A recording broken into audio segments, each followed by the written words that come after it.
ইউরোভিশনের আমি জাস্ট একটা মূল বিষয়গুলো একটু বলে দিই। এটা হচ্ছে বাংলাদেশে ফার্স্ট এবং ইন্টারন্যাশনাল একটা সং কম্পিটিশন, এটাই প্রথম।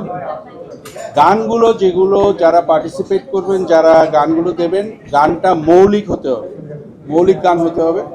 ব্যান্ড পার্টিসিপেট করতে পারবে, মিউজিক ক্রিয়েটার পার্টিসিপেট করতে পারবে, পারফর্মারও পার্টিসিপেট করতে পারবে, কিন্তু গানটা মৌলিক হতে হবে। এবং যে ফার্স্ট হবেন বা যে গানটা প্রথম সিলেক্টেড হবে সেটা অ্যাকচুয়ালি ব্যাংককে পরবর্তীতে পারফর্ম করার সুযোগ পাবে এবং সেখান থেকে অ্যাকচুয়ালি অপরচুনিটিটা হবে ওয়ার্ল্ড ওয়াইড। আপনার যে গানটা সিলেক্টেড হবে সেটা ওয়ার্ল্ড ওয়াইড ফাইনাল কম্পিটিশনে সে গানটা যাবে কিনা। সো এটা বাংলাদেশের জন্য একটা অপরচুনিটি।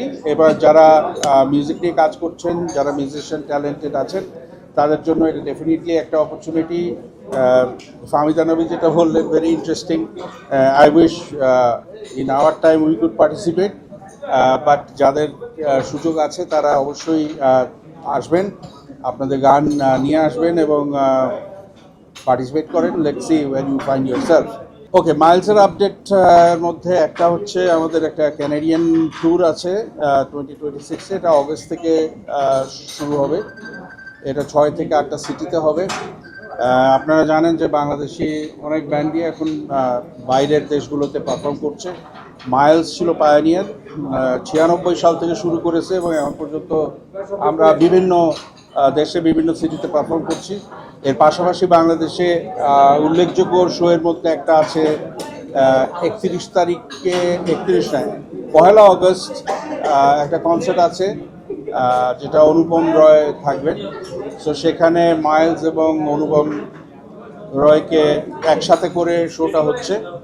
আপনারা জানেন যে অনুপম রয় মাইলসের একজন বিশাল ভক্ত, একটা গানও আমাদের গিয়েছিল একসময়।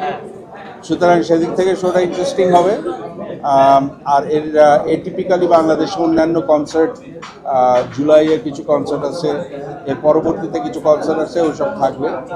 আমরা নতুন গান নিয়ে কিছু কাজ করছি, এই কাজগুলো শেষ হলে বিস্তারিত আরও জানাবো। ভাববার থেকে আমরা যে ভূমিকাটা সবসময় রাখি, যেটা সবসময় আপনারা জানতে পারেন না বিকজ আমরা আপনাদের সামনে এসে বলি না, সেটা হচ্ছে যে আমরা অলরেডি বর্তমান সরকারের সাথে খুব ডিপলি এইসব নিয়ে আলোচনা করেছি এবং আমরা খুবই আনন্দিত যে অন্তত বর্তমান সরকারের একটা চিন্তাভাবনা আছে সঙ্গীত সংস্কৃতি এটাকে আরও প্রচার প্রসার করা, এবং তারা আমাদেরকে এই কনসার্টগুলো এবং পরবর্তীতে শীতকালীন সময় যে ওপেন এয়ার কনসার্ট হয় সেইগুলোতে আমাদের সম্পূর্ণ সহযোগিতা করবেন বলে আশ্বাস পেয়েছি।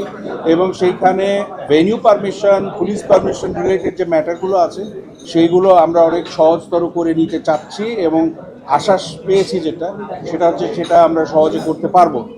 আর যে প্রশ্নটা আসলো সেটা হচ্ছে যে এই কনসার্টগুলো ক্যান্সেল হচ্ছে, আবার অ্যানাউন্সমেন্ট হচ্ছে, এটার মূল কারণটা হচ্ছে অনেক সময় যারা আয়োজন করছেন তাদের একটা বিষয় আছে, সেই বিষয়গুলোও অ্যাকচুয়ালি সরকার অবগত আছে। আর একটা বিষয় হচ্ছে যে ওভারঅল সিচুয়েশনটা যদি ভালো না থাকে তখন সবসময় এই ডেটগুলো পিছাতে থাকে। আনফর্চুনেটলি মিউজিকের ক্ষেত্রে সবসময় হয়, যা কিছু সমস্যা হয় দেখা যায় যে মিউজিশিয়ান, আর্টিস্ট এবং পারফর্মাররা সবচেয়ে সাফার করে। সো এইগুলো বিষয় নিয়ে আমরা বিস্তারিত সরকারের সাথে আলাপ করেছি এবং তারা খুব সিরিয়াসলি বিষয়টাকে নিয়েছে। বিকজ মিউজিক একটা প্রফেশন, এই মিউজিক প্রফেশনে যারা প্রফেশনালি মিউজিক করে তাদের জীবিকা অর্জন যাতে ব্যাহত না হয়, তারা যেন একটা সুষ্ঠু পরিবেশে আমরা চর্চা করতে পারি, উই ক্যান পারফর্ম মিউজিক, সবাই মিউজিক নিয়ে এনগেজ থাকুক, গেমস নিয়ে স্পোর্টস নিয়ে এনগেজ থাকুক, আমরা এইটা চাই। এটার ব্যাপারে একটা দিক নির্দেশনা আসবে খুব শিগগিরই এবং এটা অফিসিয়ালি আসবে। সেটা হচ্ছে যে কোন পর্যায়ে আপনি গিয়ে কনসার্টটাকে আপনি ডিক্লেয়ার করতে পারবেন, কোন পর্যায়ে আপনি গিয়ে টিকিট সেল করতে পারবেন, এগুলোর একটা ধাপ আসবে। এই ধাপ অনুযায়ী এগুলো হবে। এখন যেটা হয়েছে, যেটার কথা আপনি বললেন, সেটা ছিল কোনো ধাপ ছাড়াই, যে আমি একটা প্ল্যান করেছি, আমি সাথে সাথে দিয়ে দিলাম এই শোটা হবে, সাথে সাথে দিয়ে দিলাম টিকিট বিক্রি হবে, হঠাৎ গিয়ে পারমিশনে আটকে গেলাম, হঠাৎ গিয়ে ভেন্যুতে আটকে গেলাম এবং বিভিন্ন ধরনের এখানে কিছু আমি বলবো ইন্টেনশন ভালো ছিল না, সেটা একটা ব্যাপার আছে। বাট মূলত কোনো একটা দিক নির্দেশনা এইসব কনসার্টের ক্ষেত্রে না থাকায় যে যার মতো করতে করতে গিয়ে এই সমস্যাটা সৃষ্টি হয়েছে।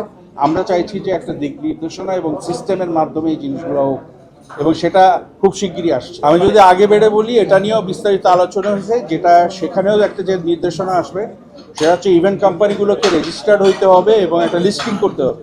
ইভেন্ট কোম্পানিগুলো সম্পূর্ণ বৃত্তান্ত থাকতে হবে এবং ইভেন্ট কোম্পানিগুলোর নিজের কাজের কি পরিমাপ এবং সে কি কাজ করেছে, তার ক্যাপাসিটি আছে নাকি একটা বিদেশি আর্টিস্ট এনে বা বাংলাদেশি একটা বড় ধরনের শো করতে পারে কিনা, সেই যোগ্যতা তার আছে কিনা, এইগুলোর বিবেচনায় পারমিশনগুলো অ্যাকচুয়ালি দেওয়া হবে। সেইগুলো সবই আলোচনার মধ্যে আছে। খুব শিগগিরই এর একটা নিদর্শন আমরা পাবো বলে আশা করি।